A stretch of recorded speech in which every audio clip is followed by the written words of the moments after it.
নির্বাচনী প্রচারে খুলনা বিভাগ সফরের দ্বিতীয় দিনের শুরুতেই যশোরের ঈদগাহ ময়দানের জনসভায় যোগ দেন জামায়াত আমির ডাক্তার শফিকুর রহমান। দলের কেন্দ্রীয় আমিরের সফর ঘিরে মঙ্গলবার সকাল থেকেই সমাবেশস্থলে ভিড় করেন নেতাকর্মী ও সমর্থকেরা। নির্ধারিত সময়ের আগেই কানায় কানায় ভরে ওঠে মাঠ।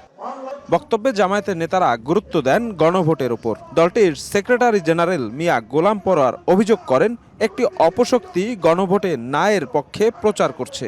একটি অপশক্তি ভিন্ন মতকে দমন পীড়নের জন্য জুলাই সনদের ভিত্তিতে যে গণভোট হচ্ছে, সেই গণভোটের নাতে ভোট দেওয়ার জন্য ভিতরে ভিতরে ক্যাম্পেইন করছেন। আমরা গণভোটে সবাই হ্যাঁ বলবো। জামায়াত আমির ডাক্তার শফিকুর রহমান বক্তব্যের শুরুতেই প্রতিশ্রুতি দেন যশোর পৌরসভাকে সিটি কর্পোরেশনে উন্নীত করার। আল্লাহ যদি আমাদেরকে দেশ সেবার সুযোগ দেন, যশোরকে আমরা শহরকে সিটি কর্পোরেশনে উন্নীত করব।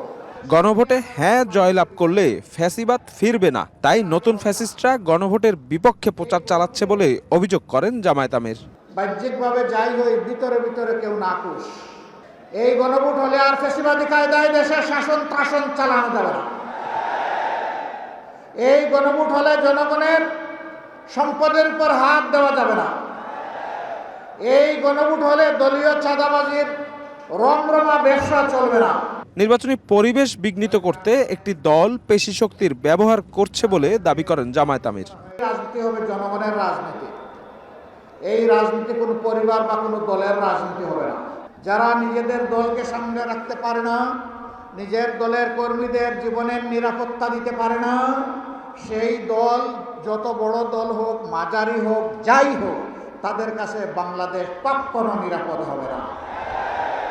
খুলনা বিভাগীয় সফরের শেষ দিনে আজ যশোর, বাগেরহাট সহ একাধিক জেলার একাধিক জায়গায় বিভিন্ন কর্মসূচিতে অংশগ্রহণ করবেন জামায়াত আমির ডাক্তার শফিকুর রহমান।